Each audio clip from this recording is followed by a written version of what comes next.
Eu sou o José Newton Roseira de Paula, me formei em 1955 e a nossa entrada na faculdade foi muito interessante, porque de cara nós encontramos uma turma de os tais chamados veteranos que gostavam de judiar da gente.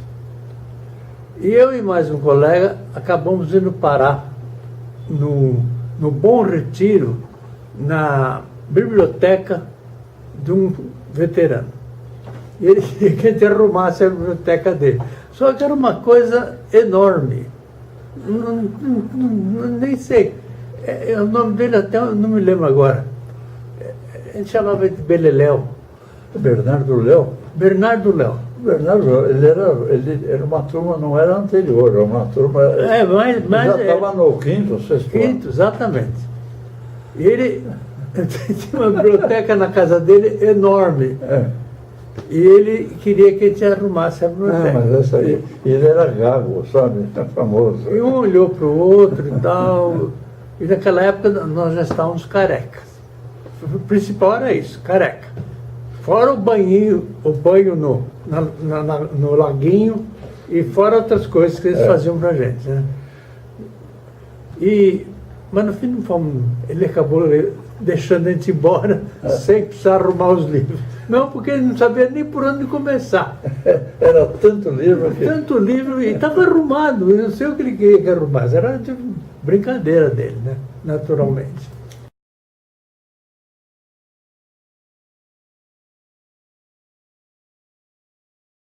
Bom, os primeiros anos foram normais, calmos.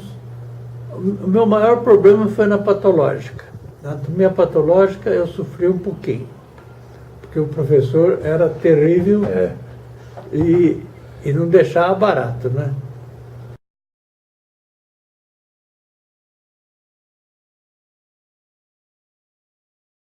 Quando nós começamos a ir para o hospital. No início, eu já fui logo para a clínica médica, porque eu vi que eu não dava para cirurgião. Eu tentei, mas não é que eu não gostei, eu percebi que eu não tinha a mão que precisava. Quer dizer, precisava uma habilidade que eu não tinha. Então eu fui para a clínica. Eu gostava de clínica e fui para a clínica do professor Decur. E lá eu fiquei uns 4, 5 anos lá.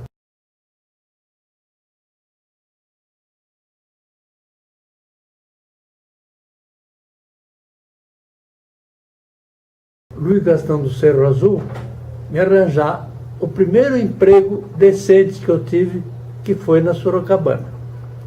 Eu vim ser cardiologista da Sorocabana.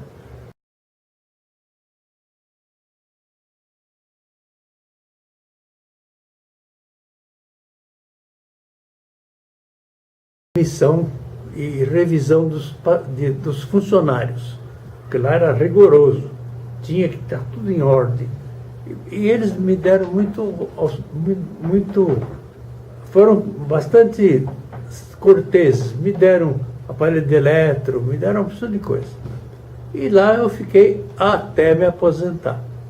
Depois virou FEPASA, e depois eu me aposentei, e depois a FEPASA fechou. Acabou. Você chegou a exercer um cargo de direção, né? Eu fui diretor do Sorocabana. Diretor do departamento da divisão médica. Porque lá era assim, né? Departamento, divisão, seção, blá, blá, blá. Eu era diretor da divisão médica. E eu me aposentei como diretor. Isso foi bom porque o salário foi... Uma posição melhor. Foi bem melhor. Aliás, foi uma sorte, porque com o que é até uma curiosidade, que é bom os outros saberem disso.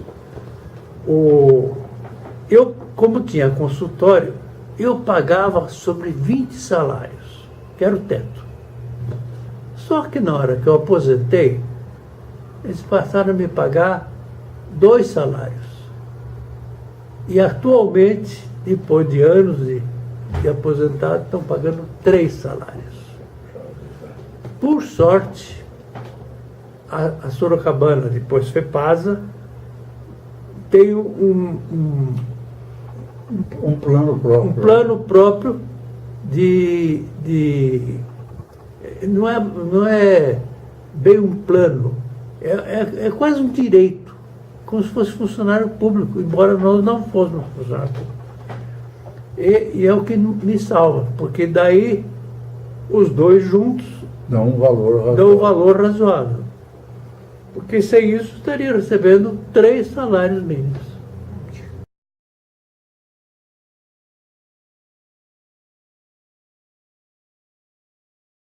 E paralelo a isso, tanto eu como o Fernando arranjamos um emprego no Sandu. E fomos trabalhar em Santos. Em Santos foi uma coisa... Eu aproveitei muito. Não posso dizer que... A gente se divertia muito lá. Porque fazíamos todo sábado para lá, sabe? Dia sábado. Saímos cedinho e voltávamos no domingo cedo. E quando ia para lá, às vezes, a gente às vezes resolvia ir de manhã, de madrugada. E isso aconteceu várias vezes, né? Num caminho, neblina. E naquele tempo não tinha imigrantes, era Anchieta. Anchieta mesmo. E então era assim. Cabeça para ia fora. Um para a janela, do lado de fora, o outro do outro lado, e ia sempre um cupincha atrás, olhando para frente, para conseguir chegar em Santos. Aliás, quando chegava no fim da serra, acabava a neblina. Daí ficava bom. Às vezes era na volta que acontecia isso. Mas foi muito divertido. Mas até que, primeiro o Fernando veio embora, depois eu vim conseguir transferência para São Paulo, vim trabalhar no Sandu de São Paulo. E no Sandu, posteriormente, eu passei para o INAMPS e fui trabalhar no ambulatório, que era muito mais... Porque da plantão, olha, era horrível. Porque isso acontecia em Santos, acontecia muito, porque tinha pouco, eram 2, 3 no máximo. Às vezes, 3 horas da manhã, vinham acordar a gente porque tinha um bêbado lá. Ou um bêbado, ou um louco. Uma vez eu me lembro que o Fernando estava dormindo, e o plantão era dele, é ele que tinha que descer. Então, mas quando eu estava acordado, eu fui atender o paciente. E o cara era um doido, sei lá o que ele tinha, até hoje não sei o que ele tinha. Mas o Fernando escutou aquele zum, zum, zum lá embaixo, ele dormia no 2º andar e o ambulatório era embaixo, o atendimento, né? Aí ele desceu, meio dormindo, como ele sempre fazia, dormindo com o olho só semi-aberto assim, olhou bem para o cara, olhou assim, fez algumas perguntas, aí bateu na bunda do cara e falou: vai tomar uma injeçãozinha e vai ficar bom, tchau. E subiu de novo, me deixou com a bomba no... Porque eu não sabia o que fazer. Não sabia o que fazer com o louco. E outras piadas que isso aconteceu. Ficou na minha lembrança isso, né? Você lembra bem disso? Eu lembro bem desse fato. Eu lembro até da cara do fulano, era o Marítimo. Né? Era o Marítimo. Desceu, bateu na bunda dele, vai tomar uma injeçãozinha. Mas ele sarou, ele não completou, ele saiu todo contente, né? Porque ele não queria tomar injeção. Isso acontecia muito lá. Aliás, as brigas que nós tivemos em Santos, os marítimos, principalmente com os sindicatos, né? Não com criavam problemas. Não com os pacientes, mas com o sindicato. Eles iam lá e entravam e queriam dar ordem. E a gente reclamava, não adiantava nada. Quer dizer, reclamava para os nossos superiores aqui. Pelo jeito, não tinha o que fazer, era assim mesmo. E no fim a gente acabava numa boa, mas até certo ponto a gente ficava até com medo, viu? Porque vinham 3, 4 e já traziam jornalista, já traziam a Gazeta de Santos, a Gazeta não sei de onde, e tiravam fotografia da gente, e no dia seguinte saía em São Paulo, aqui, fotografia, o médico se recusou a atender. Não era bem nada disso. A história era outra, às vezes não tinha ambulância, às vezes a ambulância estava fora, por outros motivos. Mas eles não queriam saber, eles queriam era achar um culpado e fazer, como é que se diz? Se promover em cima da gente. Muito de promoção. Promover em cima da gente, não tinha mais nada. Mas aí eu vim para São Paulo, e onde eu acabei me aposentando pelo INAMPS. E isso já faz alguns anos.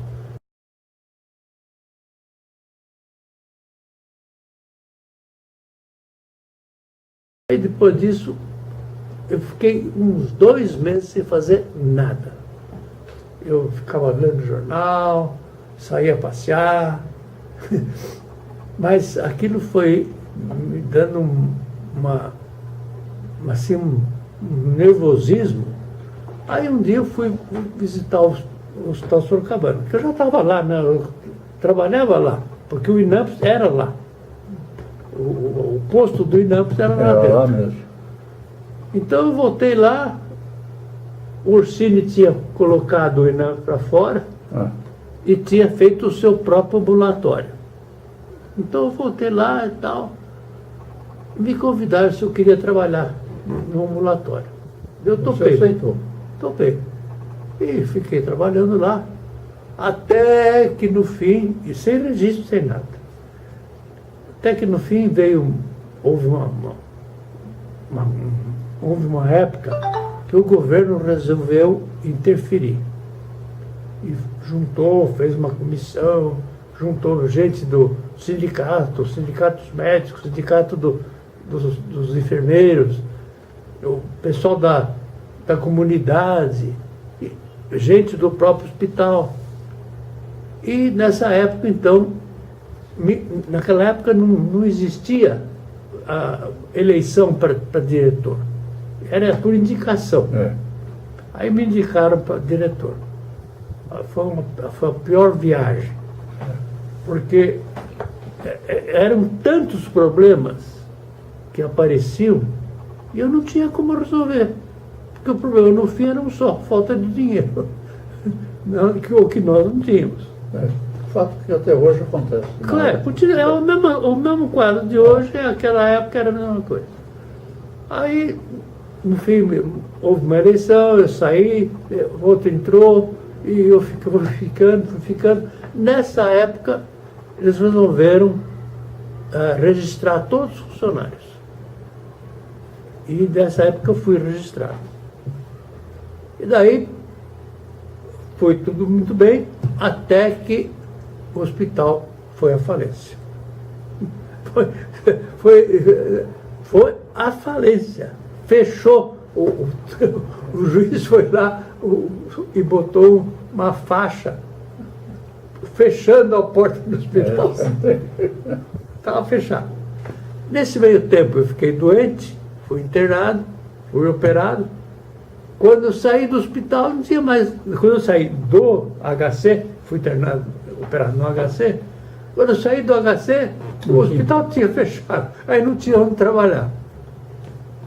Mas eu tinha um consultóriozinho aqui na Turiaçu, e onde eu continuo indo até hoje. Só que agora eu disciplinei.